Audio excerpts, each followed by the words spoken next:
पता है इस हरी मेहंदी में लाल रंग कैसे आ जाता है? कष्ट सहकर। लाल चटकता रंग चाहिए तो इन मेहंदी के पत्तों को पीसना पड़ता है, बार बार प्रहार करने होते हैं। उसके पश्चात इसे पानी में मिश्रित करना होता है, तब जाकर ये ललनाओं का श्रृंगार बनती है। स्वर्ण के साथ भी यही है, जितना तपता है उतना शुद्ध होता है। और नग तो आप सभी को भाते हैं ना। हीरा भी पहले कोयला होता है, धरा के भीतर का ताप सहकर, उसका दबाव सहकर इसके भीतर ये चमक आती है। आप समझ रहे हैं ना मैं क्या कह रहा हूं? जितना आप कठिनाइयों से जूझेंगे, आपका व्यक्तित्व उतना ही निखरेगा। कठिनाइयों की भट्टी में जितना तपेंगे, आपका चरित्र उतना ही निखरेगा। तो अगली बार जब आपके समक्ष कोई समस्या आए तो घबराइए मत, उससे लड़ जाइए, क्योंकि हर समस्या हमें कुछ नया सिखा कर जाती है। मैं अपने आप को दांव पर लगाऊंगा।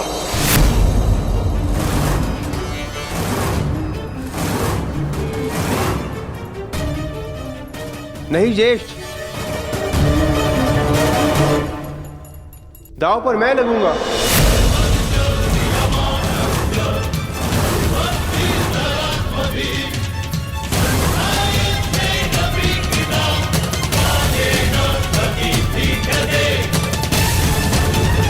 नहीं नकुल, तुम अभी छोटे हो। तो मुझे दांव पर लगा दीजिए भ्राताश्री।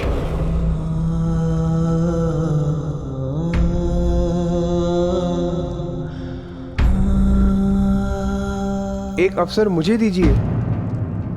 सही कहा था मामा श्री ने, पिता की अनुपस्थिति में बड़ा भाई ही पिता होता है।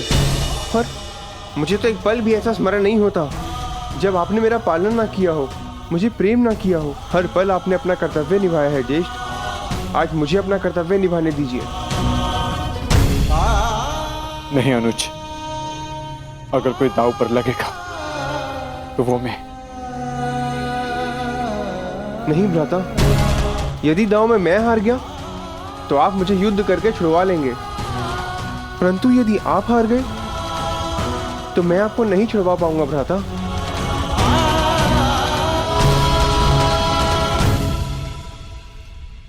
मुझे दांव पर लगाइए ज्येष्ठ और जीत जाइए उस इंद्रप्रस्थ को, जो हम पांचों भाइयों की पहचान है।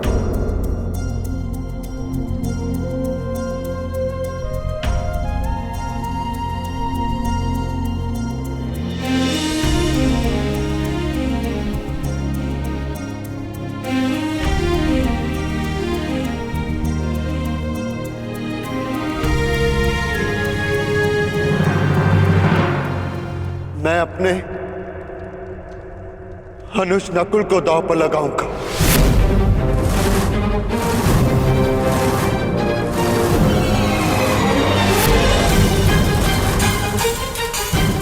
खेलिए सम्राट, इंद्रप्रस्थ को पाने के लिए नकुल को खेलिए।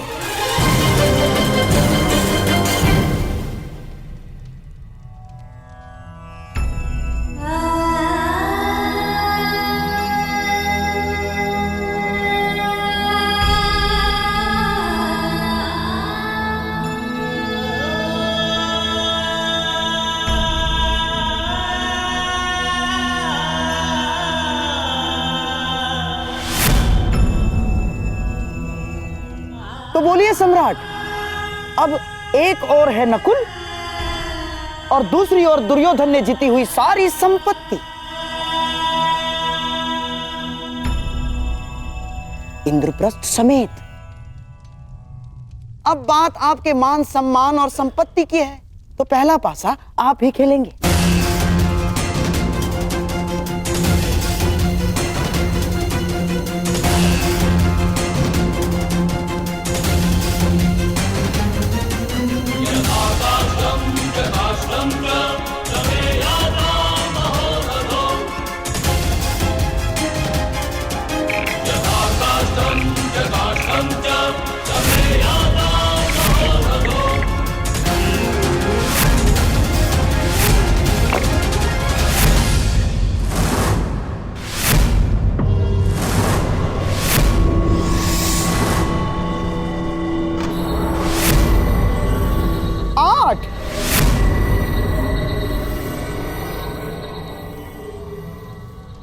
अब देखते हैं कि मेरे दुर्योधन के भाग्य में क्या लिखा है।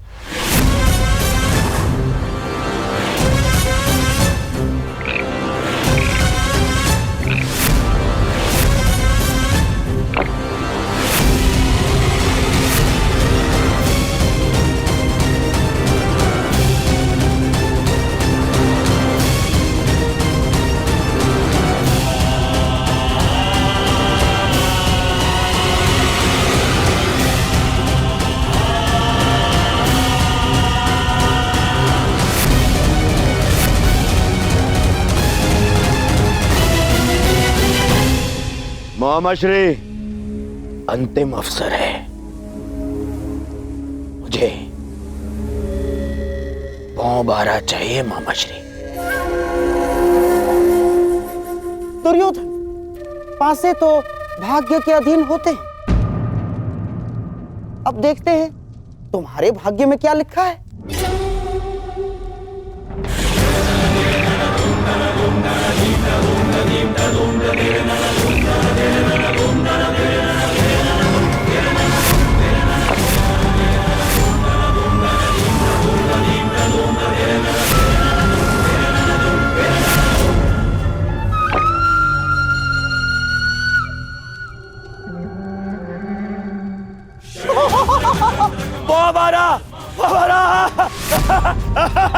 हमारा दुशासन,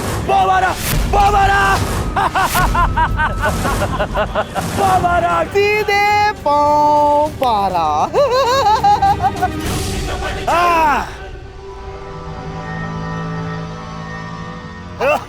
बधाई हो मेरे होने वाले सम्राट। ये पांडव नकुल तुम्हारा दास है। हाँ मामा, हाँ।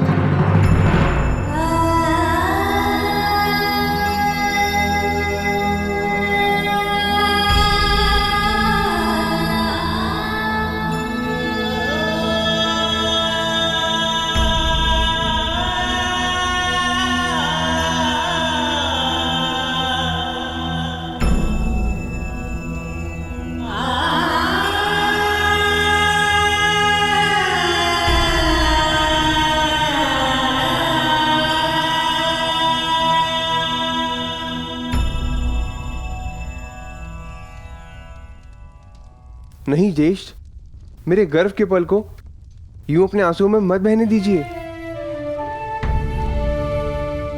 मेरे लिए ये गर्व की बात है कि मैं अपने भाई के मान के काम आ सका।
दास मुकुट नहीं पहनते। निकाल इसको।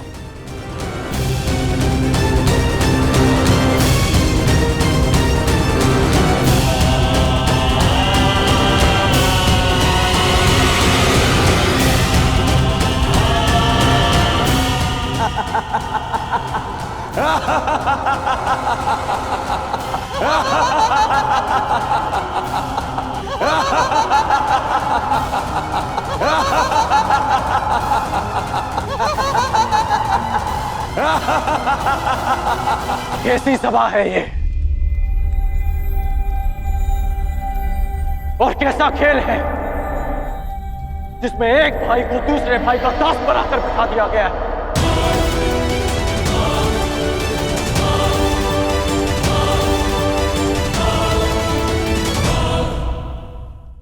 कैसी सभा है ये और कैसा खेल है जिसमें एक भाई को दूसरे भाई का दास बनाकर बिठा दिया गया है। तुम्हारे इस प्रश्न का उत्तर यदि यहाँ किसी के पास है तो केवल सम्राट युधिष्ठिर के पास है अंगराज। परंतु तुम्हें उत्तर देने से महत्वपूर्ण प्रश्न उनके समक्ष ये है कि अब वो किसे दांव पर लगाएंगे।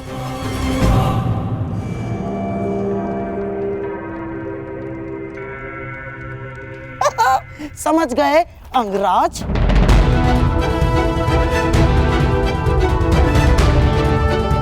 कही है सम्राट, अब आप किसे दांव पर लगाएंगे?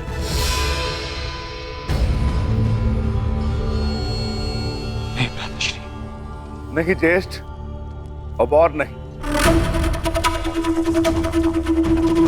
सोच लीजिए सम्राट, एक और दांव। यदि आप जीते तो ये हारी हुई संपत्ति सारी आपकी और आपका ये भाई दास नकुल भी। निर्णय आप पर है।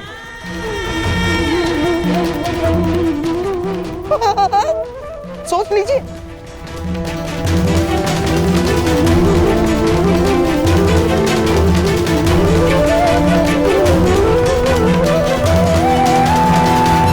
मैं दांव पे लगता हूं।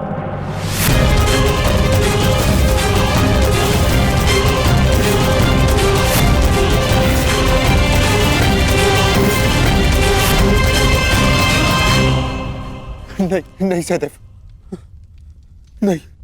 ज्येष्ठ, ये दाव इंद्रप्रस्थ को पाने के लिए नहीं, अपने अनुज को पाने के लिए खेली। नहीं। एक उंगली अगर दास बने तो शेष सारी उंगलियां स्वतंत्र कैसे रह सकती हैं ज्येष्ठ?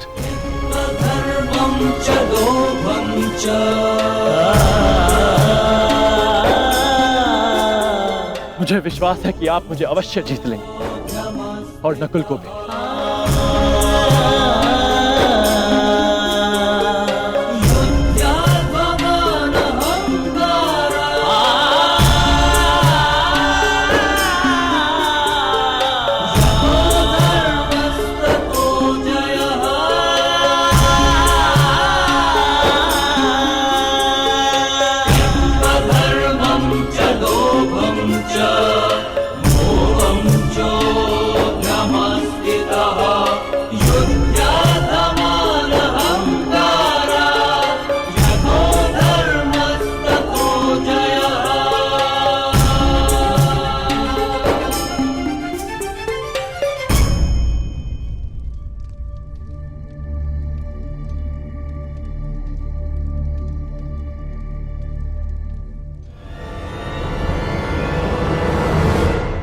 बंद करो!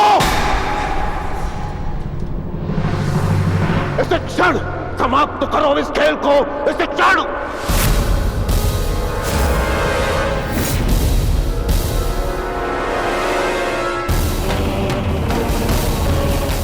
कैसा दुर्भाग्य जुड़ गया है हस्तिनापुर के साथ, कैसा दुर्भाग्य!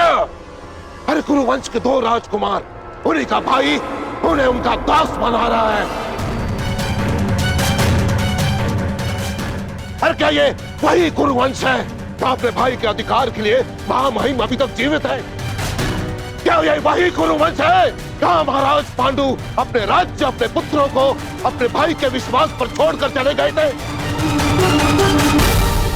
आचार्य, नियम ये है कि कोई भी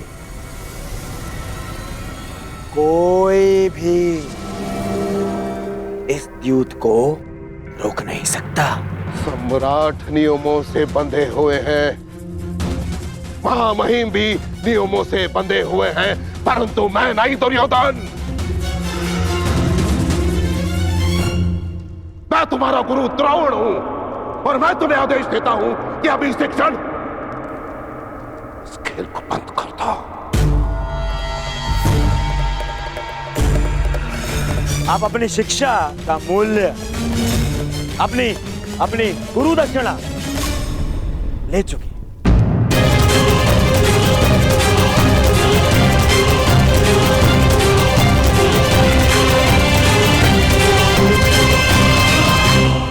वाह दुर्योधन, तुम्हारे विचार सुनकर अच्छा लगा। अब गुरुवंश में गुरु की शिक्षा मूल्य से चुकाई जाएगी। यहां उपस्थित सभी सभासद सुन ले, यदि एक चौसर इस क्षण बंद न हुई तो परशुराम शिष्य द्रोण के बाणों को कोई नहीं रोक पाएगा, कोई भी नहीं।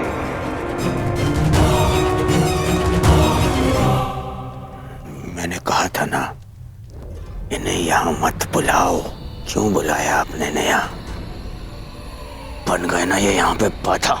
तुम भूल रहे हो दुर्योधन, इस बाधा के उपचार को भी मैंने साथ ही में आमंत्रित किया है।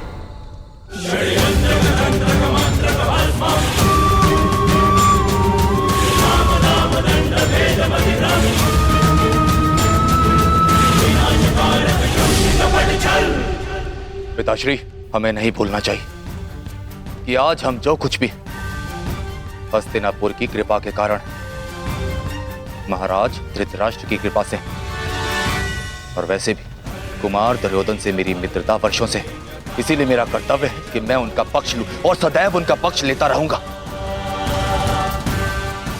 जब तक पांडव जीत रहे थे आप शांत बैठे रहे, और जब कुमार दुर्योधन की विजय प्रारंभ हुई तो आप तिलमिला उठे। यदि आज आपने इस सभा को त्याग दिया तो आपके और मेरे पिता और पुत्र के संबंध को त्याग के जाएंगे आप यहां से।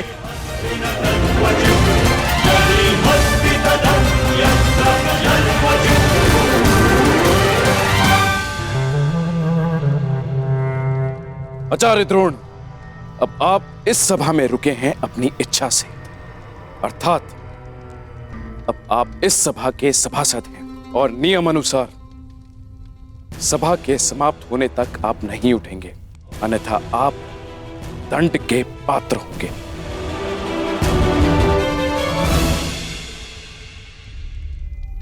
भावुक हो गया मैं। धन्य हो सम्राट, कितने भाग्यशाली हैं आप। तो सम्राट, क्या आपके भाग्य को एक अवसर देंगे? दांव पर लगाएंगे सहदेव को?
अगली आहुति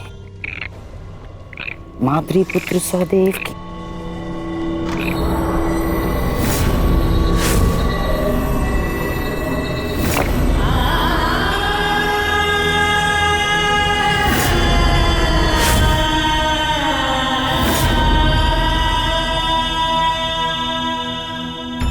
महारानी, सम्राट नकुल सहदेव को हार चुके हैं।